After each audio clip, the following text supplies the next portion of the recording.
Esse negócio de fascista, São eles. Não o que você entende sobre fascismo? Se você for perguntar pro esquerdista o que é o fascismo, ele não sabe o que é o fascismo.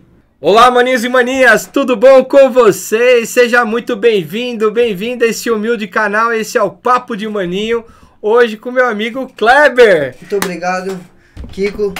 Vamos para mais um Papo de Maninho. Vamos arregaçar aqui, falar mal do Lula,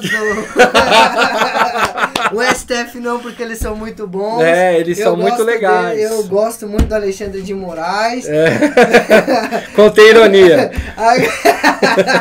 Rapaziada, é o seguinte, eu gostaria de trazer para hoje o Kleber para contar um pouquinho para vocês dessa nova escola aí de juventude com política, com conservadorismo, com direita, tentar entender um pouquinho da onde que tá vindo essa molecada com esse sangue novo aí, querendo falar de política, mas de uma forma diferente, não da forma que acaba acontecendo bastante nas escolas, de uma forma meio que Ctrl-C, Ctrl-V de militante, de doutrinação, mas de uma forma bacana, uma forma que mostra que o jovem pode se impor dentro do ambiente escolar, dentro do ambiente de faculdade, sem pagar pedágio para a esquerda. A gente vai conversar um pouquinho com as experiências que o Kleber está tendo.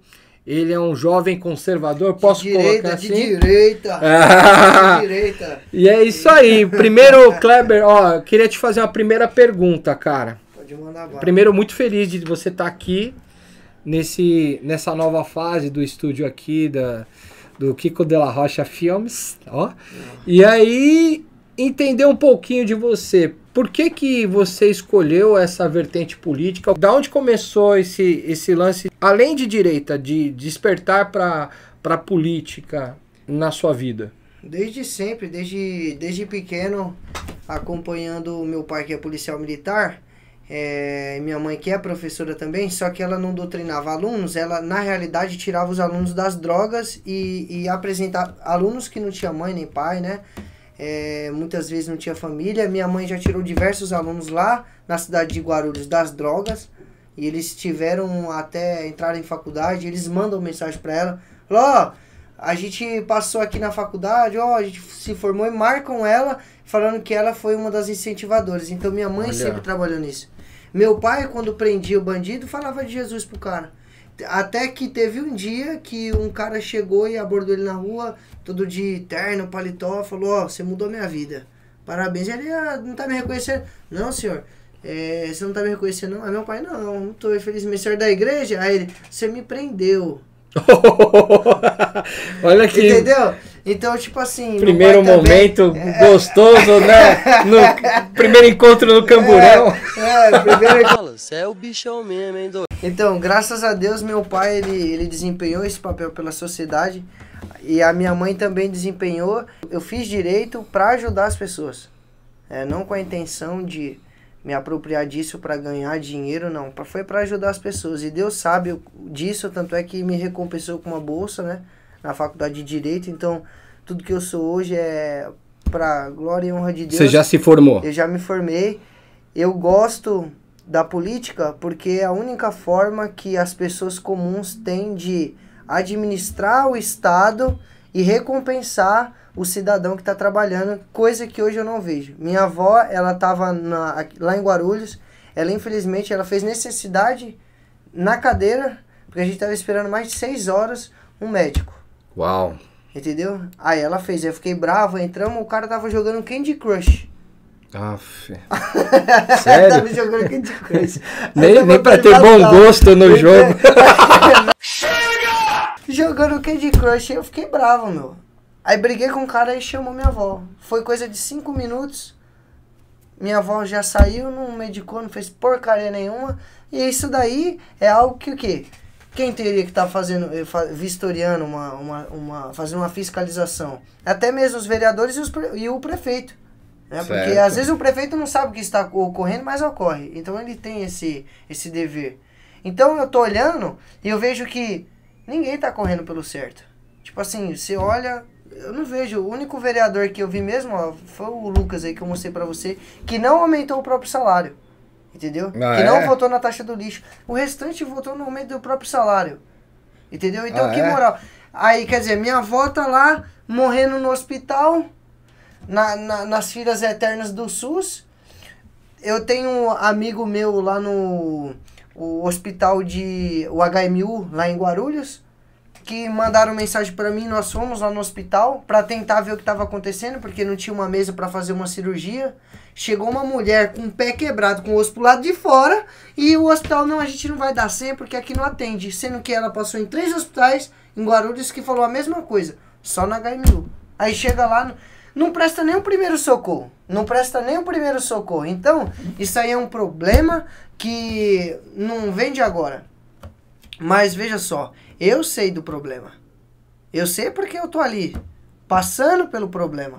Tem diversas pessoas que passam por isso, só que ficam quietas. Então, graças a Deus, Deus me deu a instrução. Eu aprendi como fazer uma denúncia no Ministério Público. Eu aprendi como aciona os meios jurídicos necessários para a gente coibir esse tipo de situação. E nós batemos nesse sentido. Minha mãe salvou alunos das drogas, né? No anonimato, dentro de uma sala de aula, e a coroa dela tá lá no céu, né? Meu pai, ele salvou muitas grávidas, inclusive mulher de estupro, que ia ser estuprada, meu pai já salvou. Meu pai já fez parto. Então, assim, e fora como pastor, ajudou diversas pessoas. Então, graças a Deus, eles cumpriram com esse papel, e eu sinto que eu vou ajudar da melhor forma possível as pessoas, só que com esse outro tipo de papel. Com a caneta na mão. Retornando para a sociedade. Exatamente. A sua intenção é ir pro legislativo, no caso... Eu quero criar leis. Se então, um dia Deus me der essa oportunidade, você pode ter certeza. Para vereança, inicialmente? Sim. Um projeto que eu tenho e que eu acho que tem que ser aprovado e colocado em pauta, lá nos Estados Unidos, o IPVA é pago sobre o valor do veículo? Não. É sobre o quilo. É sobre quanto pesa aquele veículo. Quanto mais pesado, mais se paga. Aí o camarada tá pagando $50. Dá o quê? Hoje em dia, $50. Você vai pegar, vai dar uns... Vezes 5. Dá uns 250 por aí. 260 reais. 260. Você não paga isso. Esse é um desejo que eu tenho, por exemplo, de mudar o IPVA. Você tem que ter uma mudança nisso daí. Você tá entendendo? Você tem que ter uma mudança... Com base em cálculos... Em cálculo, certinho. Não o valor do veículo, porque aí o governo todo ano aumenta o veículo. Antes abaixava. Hoje eles aumentam o veículo para cobrar o IPVA. Até o usado ele se valorizou. Até o usado se valorizou para quê? Para arrecadar dinheiro. Exatamente. E aí, a rua, eles lá em Guarulhos asfaltam a rua pela metade. Não está sendo revertido. Você empenha o dinheiro lá, mas não é revertido para a sociedade. Então, aqui a gente entendeu um pouquinho da sua base, né? Teu pai policial, militar, pastor, tua mãe professora, e você conseguiu se formar em direito. E na Anhanguera, eu não sofri pressão, tá? Lá na Anhanguera foi um bom lugar, conheci diversas pessoas. Na Anhanguera é a universidade particular? Particular. Tá. Eu peguei a minha bolsa lá, mas assim, não tive nenhum tipo de problema na faculdade. Não, geralmente nas universidades particulares não existe essa questão dos grêmios estudantis serem tão militantes nesse sentido. Acertou, miserável. Evitar dar nomes, né? Porque né, a gente não quer ter problemas, né?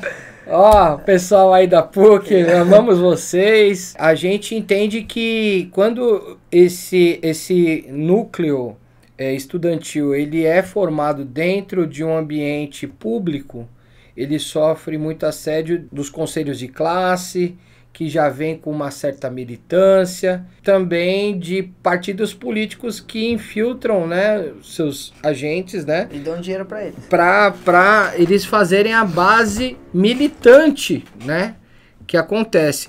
Uma das minhas críticas assim ao movimento conservador é que a gente olha muito para o alto, olha muito para o executivo, para os deputados federais, o que está acontecendo lá no STF, e a gente olha pouco para a base, a gente olha pouco para o que está acontecendo na nossa rua, no nosso lado, na escola dos nossos filhos. Eu participo do conselho de pais da escola da minha filha, só que eu sou o único pai de 2.000 alunos, eu sou o único pai que vai lá de vez em quando, e não é nem sempre. Então, essa falta de pessoas que eu creio que a maioria das pessoas aqui do Brasil são com tendência conservadora, com tendência cristã, né? A maioria, a gente olha para o IBGE aí, a gente olha e vê os números do brasileiro e não tem esse brasileiro militante que grita pra caramba com histeria pedindo absurdos. Não, a grande maioria é uma maioria que tá calada e que é pouco atuante. E quem grita e faz histeria é a esquerda. Exato. Então a gente precisava formar uma juventude que quando viesse com algum tipo de doutrinação, o jovem ter a ousadia de falar, não, aqui não. E não só estar sozinho na sala numa hora dessa, mas também ter os seus colegas juntos aí nesse sentido. Você falou que estudou em um ambiente particular, então você não sofreu esse tipo de situação. Não, teve algumas situações sim que eu passei, mas eu falo assim, na escola pública foi a mais. Na escola pública eles querem formar zumbis, né? Verdadeiras pessoas que não têm um pingo de sanidade mental.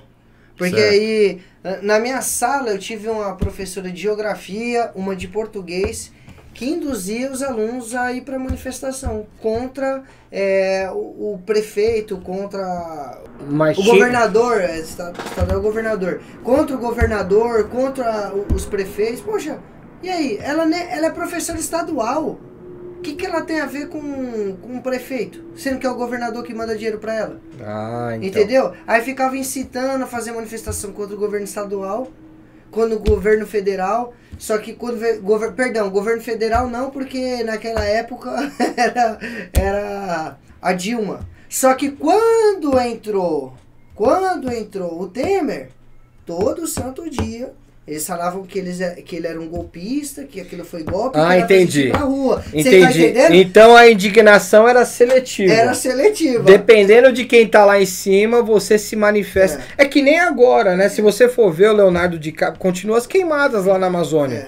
Só que agora não tem Greta, não tem Leonardo DiCaprio, não tem um monte de gente, né, que fazendo o desenho da girafa. Lembra da menininha da girafa queimando na Amazônia? Fizeram um desenho da girafa queimando de novo. Eu coloco aqui, né? Tá morrendo um monte de girafa lá, mano. Essa indignação seletiva, inclusive da cena do rap nacional também, que acontece bastante. O que? Até o ano passado tava todo mundo gritando, fazendo aquela cipher lá, Primavera Fascista. Não sei se você ouviu. Era uma música de um monte de rappers unidos contra o Bolsonaro, mais ou menos. E hoje em dia, os absurdos desse governo todos estão calados. Então, essa indignação seletiva você já via desde a época da Dilma. Desde lá de trás. A Dilma, quando estava tendo N greves, porque tava uma porcaria o Brasil, e eu vivi esse momento, entendeu? A inflação não tinha naquela época, ou não tinha? Claro que tinha, e tava estourando. Então tá bom. Aí entrou um senhor chamado Temer, colocou o teto de gasto. Sim. Começou a barrar, vamos dar uma barrada aqui, porque não tem como. A gente não é só arrecadar, é parar de gastar. Aí, o professor não gostou, porque aquilo ali era golpe. Então, ele deixou um pouquinho lá do estadual e falou, agora vamos pro federal. Só que toda santa semana tinha professor chamando pra ir contra o governador, porque era estadual. Certo. Que era PSDB, eu só tenho que ver o nome, eu esqueci o nome do governador na época. Aí, contra o governador também. E contra o prefeito, entendeu? Contra o prefeito. O que o prefeito tem a ver com a situação de uma professora estadual? O prefeito consegue aumentar o salário? Não faz sentido. Não faz sentido. Se fosse da municipal, eu entenderia, mas não tinha sentido. Então, assim, essa doutrinação, ela veio, inclusive, meu pai caiu da moto, estava acidentado, com um pino no ombro, entre a vida e a morte. E a professora colocando um charge lá na sala de aula de um policial militar, enfiando a bota, né?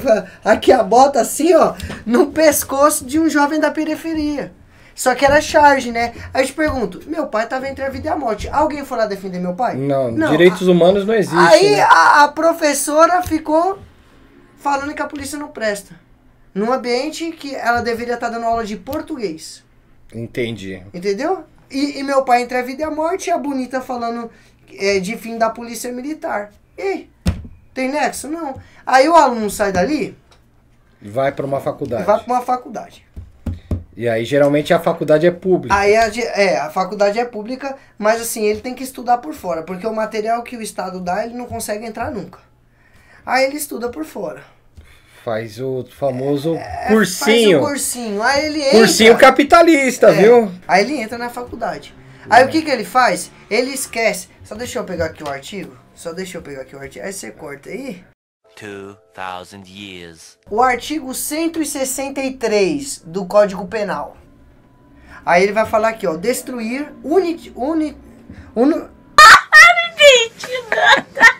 destruir, inutilizar ou deteriorar coisa alheia. Pena, detenção de 1 a 6 meses ou multa. Dá uma olhada aqui. Sim, sim. Tá aí, ó. Código Penal, né? Sim. Tá errado. Então, o Estado... Ai, mas o prédio é do Estado. O prédio é do Estado. Mas você o já prédio tá é dele? Você tá entrando agora, então, naquela situação que até você se envolveu recentemente, né? Junto com o outro... O que eu posso falar? Militante de direita? Não, o Bruno é um jovem também. Ele é de direita militante, né? Vamos recapitular a situação, tá? Porque a gente deu todo um panorama de como funcionam as coisas hoje em dia com a juventude. E a juventude ela é muito aliciada e doutrinada desde do ensino fundamental até a universidade. Quando chega na universidade, a gente se depara com algumas aberrações. Dentre essas aberrações, gente, a gente viu num vídeo recente do Bruno, que estava acompanhado do Kleber, eles dois entrando nas universidades, foi na Federal... Foi na Federal de São Paulo, no campus de Guarulhos. Isso. Onde tem... Ali é o recanto. É o recanto petista. Por quê, gente? Deve ter uns 5, 6 de direita lá. Tem. Procurou a gente e falou, nossa, aqui é um inferno. Esse salário, que é difícil. Ah, então as pessoas procuraram antes de vocês chegarem lá. Antes foram... nós fomos porque tem vocês precisam denunciar isso daqui, vocês precisam jogar pra mídia isso. Tá aqui, eu até mostro depois se o senhor falar, não, é mentira, tá aqui. O pessoal falando que lá é difícil, lá só tem uma voz. É a direção, o pessoal lá é tudo junto com a esquerda e misturado. E aí aconteceu tudo que aconteceu, depois eu vou deixar no link aqui da descrição o vídeo que mostra, né, o que o Bruno e o Kleber sofreram, mas depois que você apanhou lá, que você mostrou as pichações, a depredação toda que estava acontecendo assim, lá, inclusive vocês entraram em contato com o reitor, né? O diretor, lá não tinha reitor, lá foi primeiro o diretor, nós fomos... Aquele careca era o diretor? Foi, aquele rapaz, aquele senhor lá era o diretor. Nós fomos e começamos a olhar. Falei, não é normal isso aqui. Faz surgir urgente. É uma frase na... Faz surgir urgente. Tá de sacanagem, que essa frase vai deixar o teu filho, tua filha, num profissional melhor? Não, e lá é o reduto deles. Por que eu falei o reduto deles? Porque tá formando pessoas em pedagogia. Olha só, pedagogia, história, filosofia, né? Então você vê que esse pessoal vai dar aula onde? Em escola pública. Pro teu filho. Pro teu filho. Tem um vídeo de um cara todo assim, com sangue na cara, meu.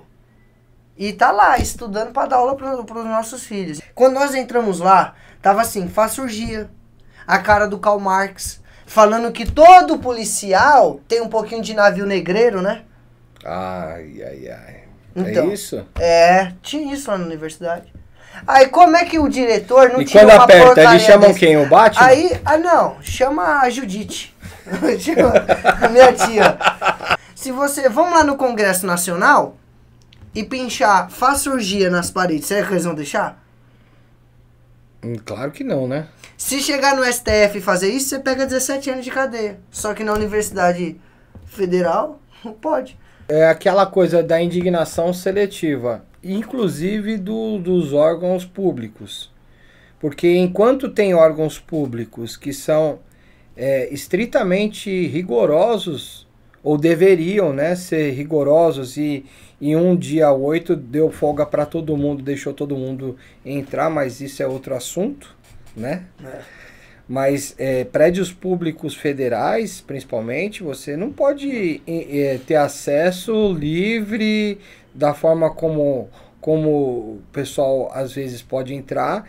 E do outro lado, tem espaços públicos que são sequestrados por uma minoria que faz o que quer e assim, colocam várias... A gente tá cheio de vídeos aí da internet, aí, pessoal do MBL, e agora o pessoal conservador também está despertando para isso também, de fazer esse tipo de fiscalização.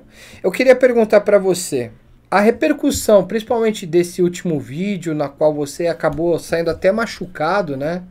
Eu me preocupo, assim, com a tua integridade física. Imagino como os teus pais devem ter se sentido, ficaram preocupados, né? A repercussão de tudo isso, valeu a pena? Vocês ganharam muito apoio? Eu sei que da sociedade vocês devem ter muito apoio, mas eu digo assim, apoio dos alunos de lá, despertando e convertendo alunos de lá. Direita que foi lá e agradeceu nós por termos feito isso. Mas não é só esse o ponto. Nós temos que fazer o bem sem olhar o resultado. O resultado quem dá é Deus.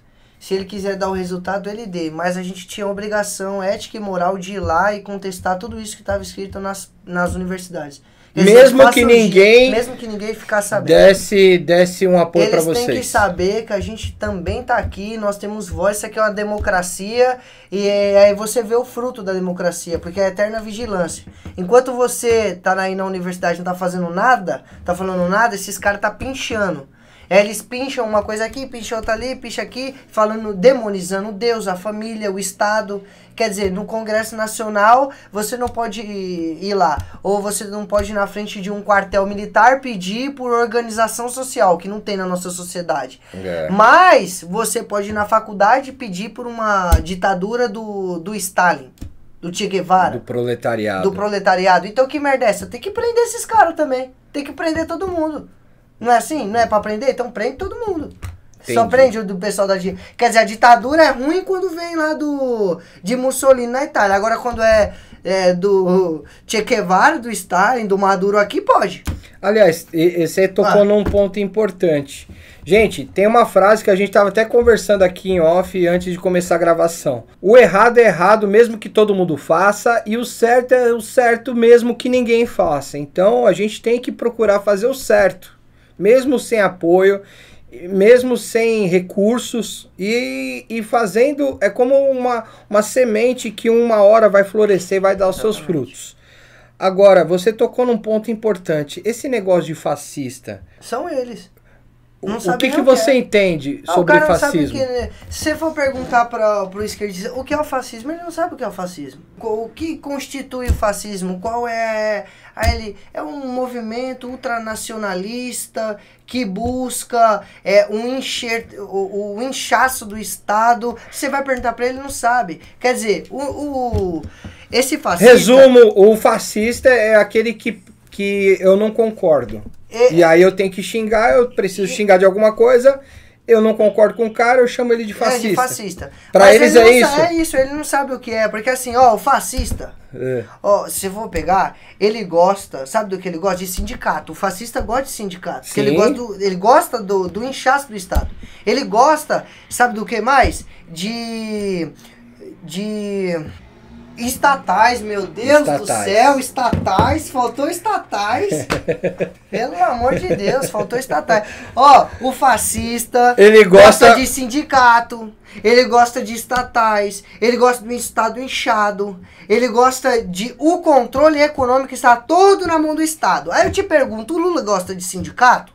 Check. Opa! Check. Ele gosta. Deu check. Ele deu check aí? Outra característica do fascismo. É um grande líder? E ele é idolatrado? Ele é idolatrado. Deu check também? Deu check também. Poxa. Outra característica, os caras amam uma estatal. Também tem esse. Deu Ele check. ama a estatal, deu cheque também. Então calma aí. Ele gosta de sindicato, estatal, É um ele grande gosta do líder. inchado, um estado inchado, porque ele gosta de gastar com ele mesmo. Principal característica. Entendeu? Ele divulga a imagem dele. Pega o quanto que foi divulgado desse cara aí agora. E para mim, o fascismo do socialismo, a única coisa que eles se dividem, que eles têm a mesma origem, tá? Para mim são 3 irmãos siameses. Sério. Os socialistas, os fascistas e os nazistas. E os comunistas. Porque até aqui dá check em tudo. É um estado grande, com sindicatos, com estatais, com um líder grande que é idolatrado. A única coisa que se divide é que no socialismo é um estágio para o comunismo. Então, no comunismo é o controle completo do Estado e eles, teoricamente, querem socializar tudo para todo mundo, que não é uma verdade, porque até para administrar tem uma cúpula. No nazismo é uma questão muito mais de sanguínea, de questão de racismo, questão de cultos de pele, de nacionalidade. E no fascismo é a questão do nacionalismo, do patriotismo, do militarismo, das bandeiras, da questão nacional. Então, mas são 3 movimentos. Eles confundem mas isso aí. são 3 movimentos que eles têm a mesma origem.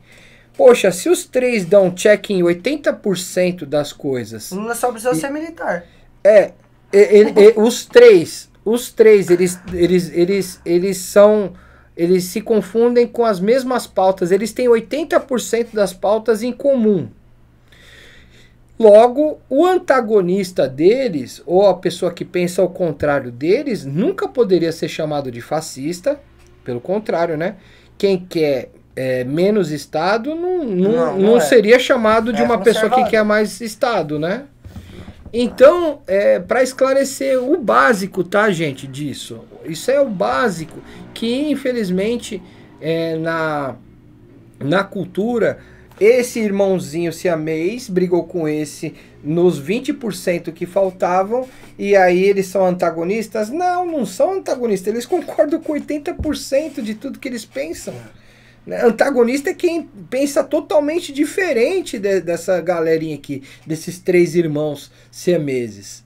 Eu acredito dessa forma, que é o que a história comprova pra gente, né? O livre mercado, as nações que tiveram a democracia plena, que tiveram menos controle estatal e tiveram uma grande liberdade do mercado, o capitalismo mesmo sendo praticado, elas tiveram prosperidade, e a gente quer levar essa prosperidade para todo mundo, para o pobre, para o rico.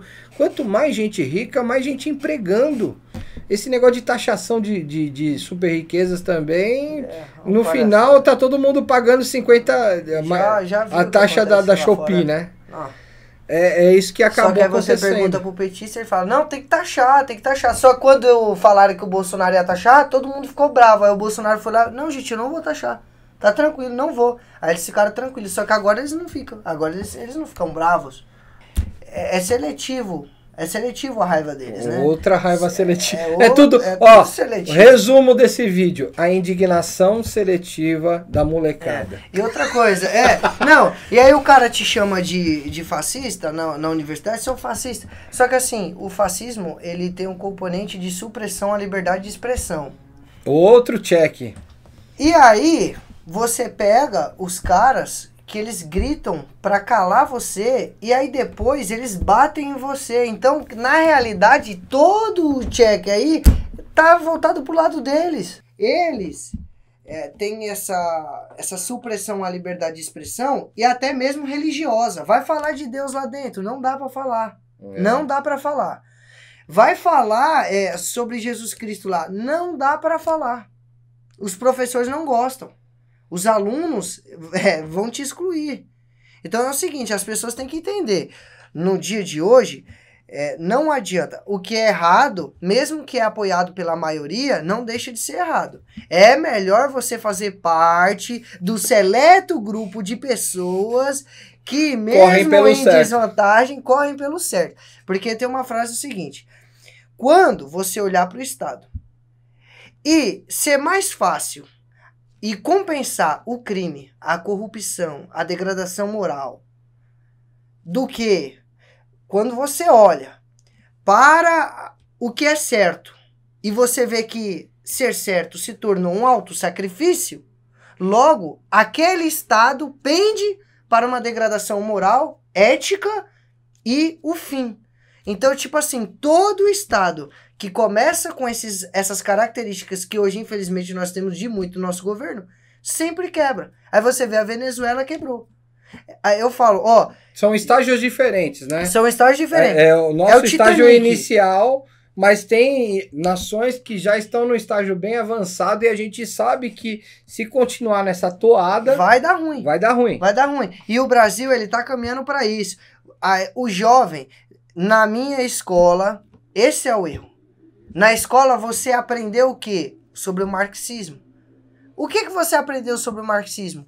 Ai, todos têm o direito de ser iguais, todas as pessoas, por mais que ela é pobre, todo tem direito a uma casa, todo mundo tem direito a uma casa, só que isso daí a Constituição assegura, todo mundo tem direito à moradia, todo mundo tem direito à água, à luz, ao saneamento básico, todo mundo tem, você não precisa de um comunismo para isso. Agora é o seguinte, se o governo falhou em entregar, então a gente muda o governo. Porque o Lula falhou em 16 anos junto com a Dilma e colocaram de novo. Parabéns, vai falhar novamente. Não precisa. Na escola a gente foi doutrinado a gostar do marxismo. Aí você pergunta pra menina, ou pro jovem que gosta do Marx, pergunta pra ele, trair a mulher que te sustenta é correto? É correto? A mulher sustenta o cara. Aí, na primeira oportunidade que tem, o cara trai a mulher com a empregada. É certo isso? Nossa. O Marx fez isso. Ah, é? O Marx fez isso. Poxa. Ó, palmas, palmas, palmas. A pessoa que você defende, a pessoa que você tomou o ideal dela pra si, não tem moral. Quer dizer, Jesus Cristo, você pode seguir o que o cara falou, porque ele falou e ele fez. Aí falam, não, Jesus Cristo é comunista. Jesus Cristo não colocou ninguém na ponta do fuzil e matou ninguém. Jesus Cristo não matou ninguém. Pelo contrário, quando iam matar uma mulher apedrejada, ele falou, ó, quem não tem pecado, joga aqui a primeira pedra nela. Foi todo mundo embora. Então esses esquerdistas são tudo hipócrita, porque se vigora um regime desse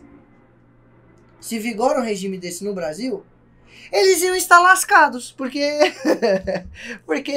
eles não iam ter liberdade para falar as abobrinhas que eles falam na universidade. Todo o pessoal que comemorou, por exemplo, as censuras que hoje estão impostas aí a algumas pessoas do lado da direita, elas não sabem que qualquer tipo de ação do governo abre um precedente, né? Você que é do direito, você sabe. Abre um precedente. Abrir o precedente...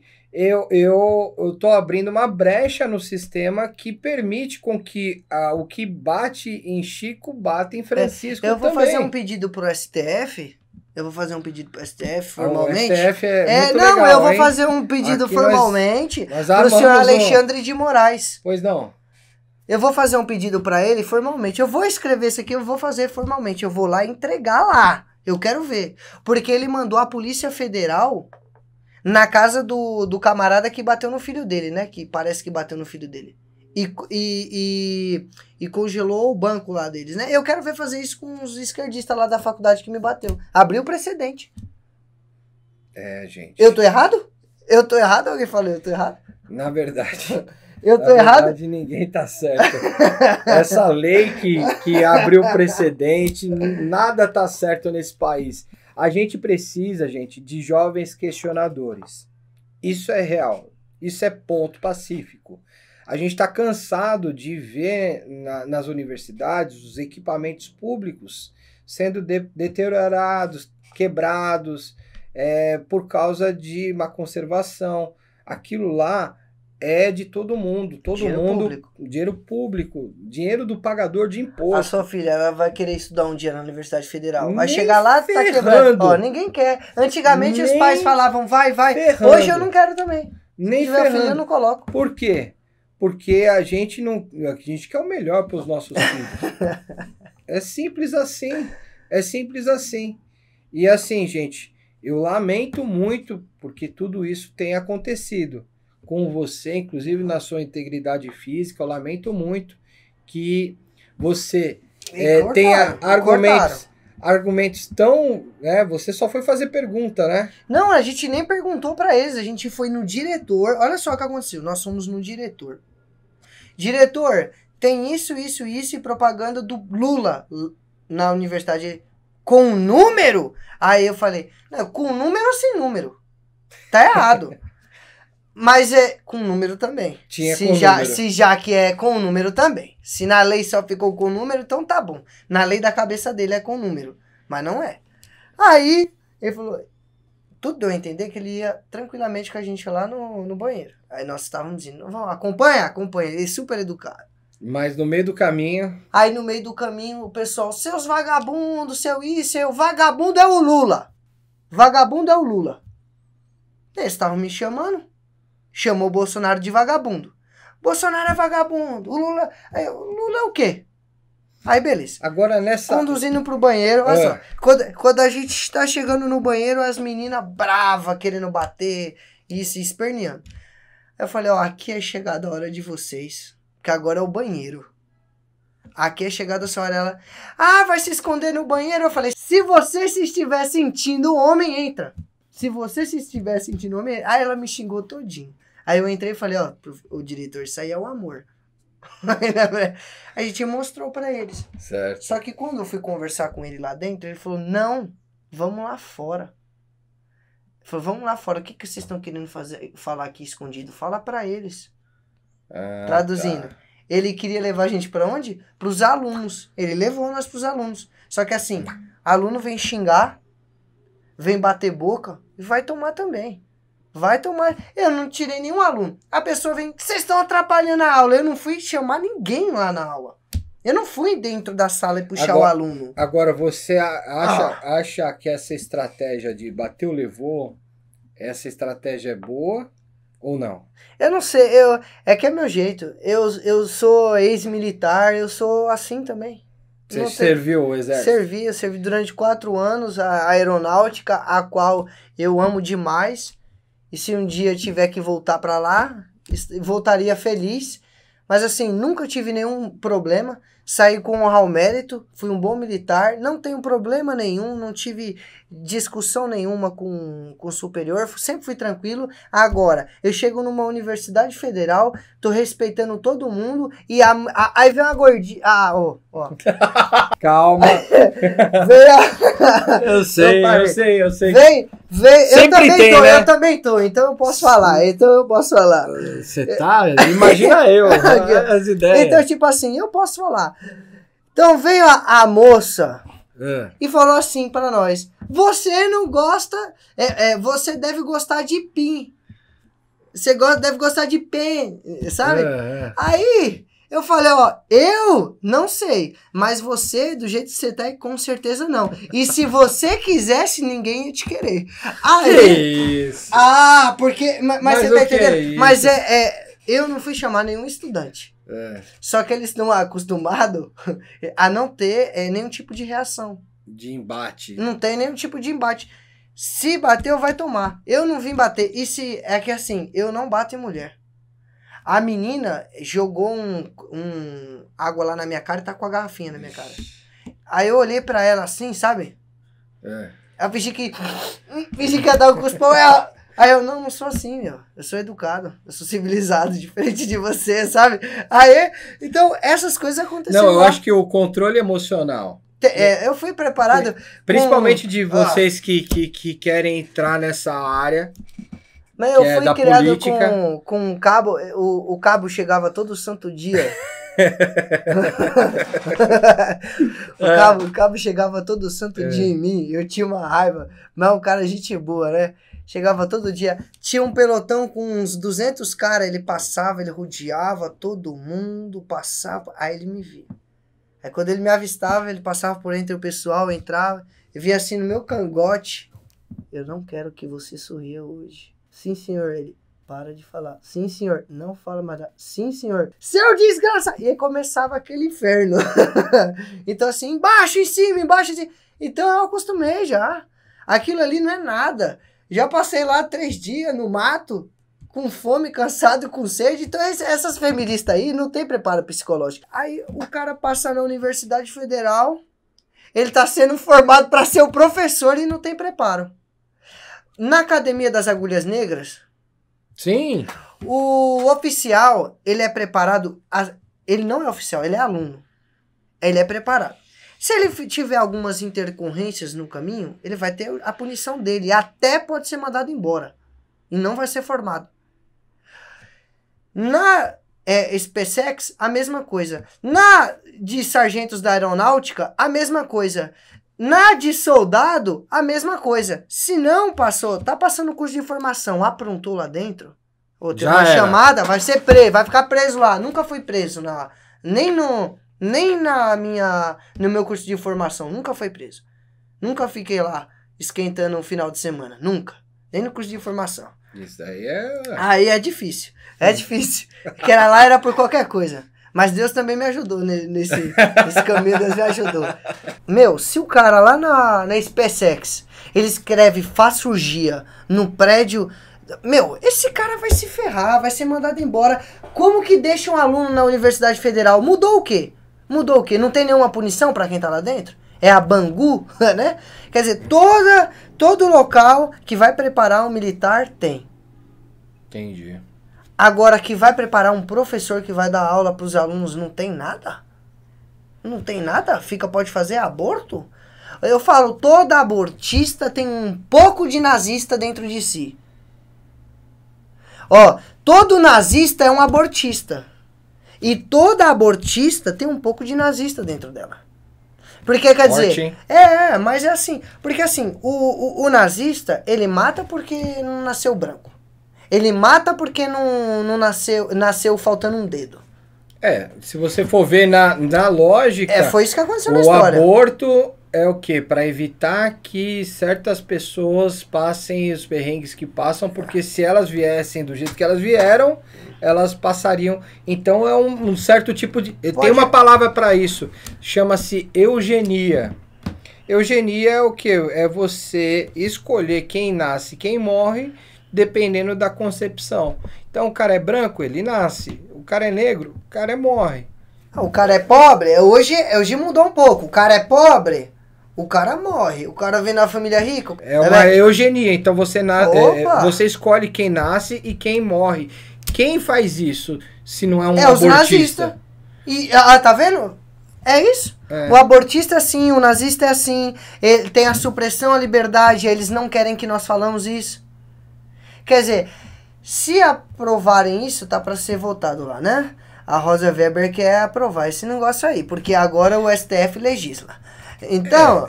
nem era para eles estarem legislando, né? A gente mas é curioso, Brasil. É bom.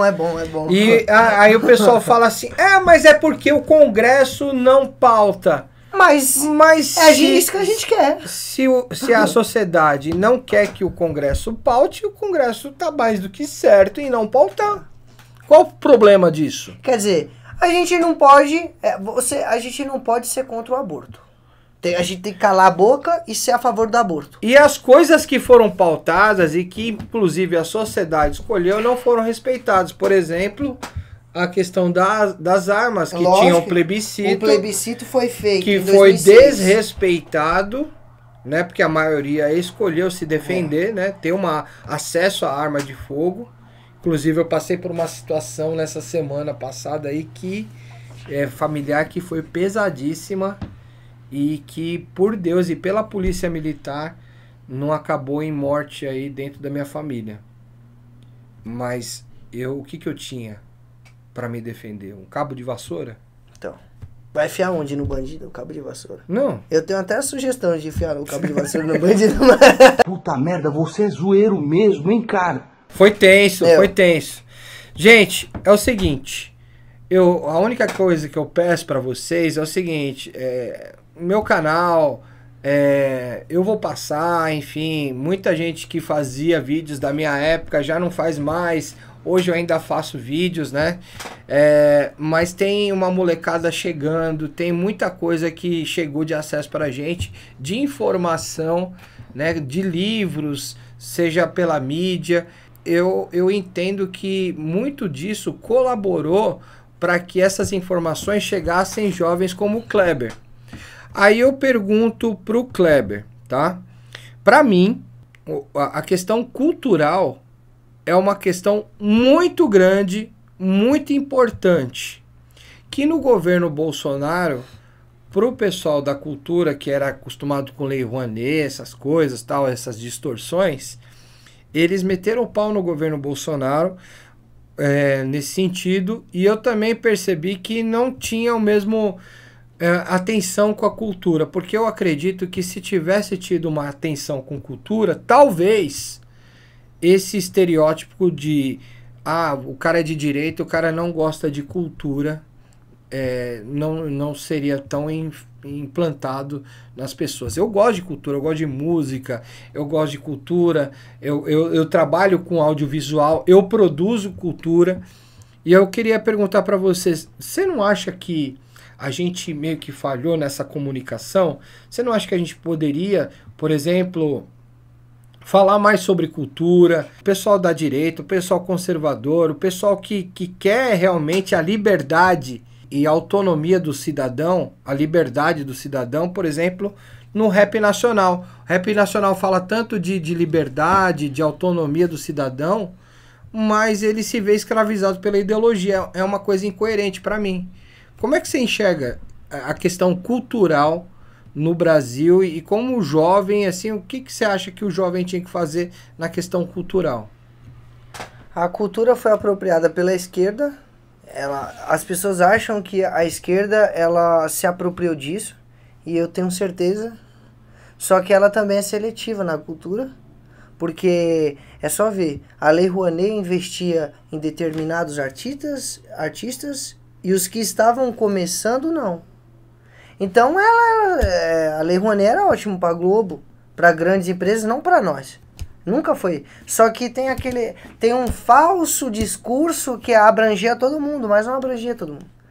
E o problema é o seguinte, os artistas que ganhavam com isso não vão falar nada mesmo. Eu acredito que todo mundo aqui, o jovem quer se reunir com outros e fazer um espetáculo e precisava da ajuda do governo para isso na cidade de Ipiranga, de Paraporinha, de não sei o que, quer fazer lá. Aí faz um pedido, será que seria atendido esse pedido? Bem difícil disso acontecer. Então eles nunca viabilizaram. Você tem que criar na cultura uma forma de viabilizar para que todos consigam de forma igualitária ter acesso aos meios e não essa hipocrisia que a gente vê hoje. O Bolsonaro tinha verba para a cultura? Tinha verba, mas ia mais para o agro. E eu acredito que tem áreas que são muito mais pertinentes. Por exemplo, olha só, eu em Guarulhos fui em um local que fica às margens do rio Tietê. Tem nos vídeos, é só ver. Criança empinando pipa lá no esgoto. Um pé no esgoto. Quer dizer, a cultura não tá chegando ali. Nem a cultura, nem o saneamento básico, né? Aí, antes da cultura chegar, a gente precisa do saneamento básico. Eu entendi. Tem que ter a questão do saneamento básico também na frente e como prioridade do Estado, né? Que a gente precisava olhar o Estado como o seguinte: tudo que é em relação ao Estado, de obrigação do Estado, ele não entrega. E tudo que seria obrigação de outras frentes, ele tem entregue ou ele tem fomentado. Sim, a indústria, você vê, a segurança pública.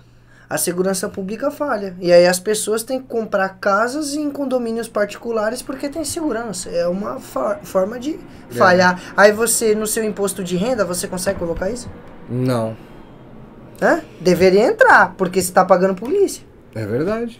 É verdade. Projeto de lei, tem que ser feito, mas ninguém pensa nessas coisas. Falando em Guarulhos, o que, que você pensa? Porque, ó, em Guarulhos, eu faço parte da equipe Ralados do Asfalto. Salve, salve aí, galera dos Ralados do Asfalto, do Parque Continental 1 em Guarulhos.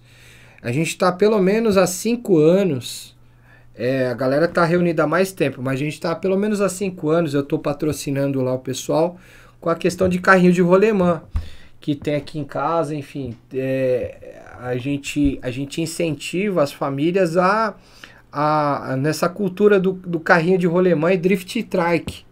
Eu gostava de descer de rolimã. Inclusive lá tem uma praça... bastante. Tem uma praça agora lá que foi rebatizada, agora é Praça Carrinho de Rolimã, que a gente conseguiu com a vereança lá. É uma homenagem também ao trabalho que está sendo. E a única coisa que a gente tem do Estado é autorização para poder fazer o evento de rua. Mas toda a organização... tudo é feito pelas empresas privadas e quem quer nos apoiar, né? E é muito difícil fazer a captação de recursos. Porque eu coloco lá pro pessoal lá no Instagram também. Com certeza, meu pessoal vai gostar de ver você no próximo. Eu vou te mandar o convite. Eu vou. E aí... a gente vê que isso é uma forma de cultura, porque a cultura do carrinho de rolimã, né? Poxa, quem andou antigas, né? Sabe como é que é a emoção de... E se arrebentar também, né? Mas é um evento de família, o Kleber. Queria muito que você fosse no próximo. Eu vou. E às vezes eu vejo falta de incentivo mesmo por parte... É a cultura seletiva. Aí você vai ver um incentivo de cultura, aí você vai ver o que é o espetáculo. Espetáculo sensualizando, para não falar outras coisas. A criança colocando a mão no órgão genitor masculino. Ou pagando o cachê público para artistas... Cláudia Raia. Que não precisa. Não que não só precisa, mas também que movimenta uma cultura que não agrega, o que fala contra ela não precisa do dinheiro público. Ela não precisa do dinheiro público. Ela tem como se viabilizar sozinha. Quem precisa do dinheiro público é o movimento do senhor. É o movimento do pessoal do rap, que tá ali, ó, fazendo não tem nada, tenta organizar e é sempre o... Lá na cidade de Arujá, por exemplo, tem aquela do Coreto, toda vez faz o aniversário da cidade, eles chamam os artistas. Certo. Mas assim, chama diversos artistas, famoso. Beleza, tá vendo? Lá tá empregando dinheiro pro artista famoso. Não consigo ver, aqui em Guarulhos, eles fazendo isso com um artista que tá saindo. Local. Não tem. Lá tem, aqui não tem, em Guarulhos não tem. E olha que a gente teve aí em Guarulhos os Mamonas Assassinas, né? Meu pai ia trocar lá, sabia? Não tô zoando. Meu pai era da mesma igreja que o pessoal lá. Olha que legal. E toca um contrabaixo abençoado. Ele toca bem pra caramba. Bassman. Meu pai toca bem contrabaixo. Bassman. Kleber, cara, muito obrigado aí por essa oportunidade que você me deu aí de estar vindo aqui em casa. Eu que agradeço por ter conhecido o senhor. Gente boa pra caramba. Gostei, um ambiente legal. Tamo bem junto. Recepcionado. Agora eu só quero deixar uma última por favor, uma última ponderação aqui, e essa vai para os amigos comunistas, né? Porque o comunista safado, certo? Safado. Ele é que nem meu canal. Não vai não. Ele é que nem ele é que nem o Titanic. O comunista raiz é que nem o Titanic. O Titanic, ele não precisava de Deus, porque ele era o barco que nem Deus afundava. Ele não precisava. Tinha esse merchan. O comunista, ele é raiz, ele vem de Marx. O que não precisa de Deus no Estado, porque ele é o ópio. A religião é o ópio. Então, uma sociedade que não precisa de Deus, um barco que não precisa de Deus. E o Titanic, ele tem um problema no casco, que ele afunda, né? Vamos falar a real. Ele pegou um caminho que tinha os icebergs que feriram o casco dele. Então o caminho do Titanic não é um caminho muito bom. Não é um caminho muito bom. Então assim, ó, o barco não precisava de Deus tinha a rota que não precisava de Deus e afundou. Aí você fala, mas o comunismo não é a mesma coisa, não. O comunismo não precisa de Deus, pegou uma rota que os homens entenderam que não precisava de Deus e estabeleceram aquilo na sua sociedade. Lá Stalin estabeleceu isso, tá certo? Aí você pega o Che Guevara, você pega o Fidel Castro, eles estabeleceram isso, eles tentaram, né? E o que aconteceu? Uma supressão à religiosidade, supressão à liberdade de expressão, um Estado inflado e pessoas morrendo de fome, que a gente vê na Venezuela. Isso então, não é brincadeira. Titanic não deu certo, assim como o comunismo também. Se quiser embarcar no barco, vai. Mas não aqui no Brasil, vai pra Venezuela. Inclusive, eu sou do time que dava pra ter salvo o Jack, né? A Rose, ela podia chegar um pouquinho pro lado que ele cabia naquela madeira. Eu sempre fiquei pensando nisso. Eu sempre fiquei pensando... Olha, gente, foi muito bom aí bater papo com essa figura maravilhosa aí. Um jovem, podia ser o meu filho aí pela idade. E é um orgulho aí para o cidadão de Guarulhos aí, a galera de Guarulhos aí, acompanhe o trabalho do Kleber. Eu vou deixar... Quem não é também, né? Quem não é também. De São Paulo em geral, né? Se tiver problema, a rapaziada aí, a molecada conservadora aí, que quer um jovem como referência e que tá produzindo um conteúdo de qualidade e que tá buscando fazer a diferença onde que mora, tem aqui alguém para se espelhar. E esse é o Papo de Maninho, sempre uma boa conversa, uma boa ideia com uma pessoa interessante aqui do meu lado. Até o próximo vídeo. Não esqueça, né, de se inscrever aqui no canal, dar aquele joinha, comente bastante o que o Kleber falou que mais te chamou a atenção. Agora eu quero que você comente agora e compartilhe esse vídeo aí para todo mundo aí das universidades, a molecada. Quero ver a molecada participando aqui. Forte abraço, valeu, até a próxima e fui!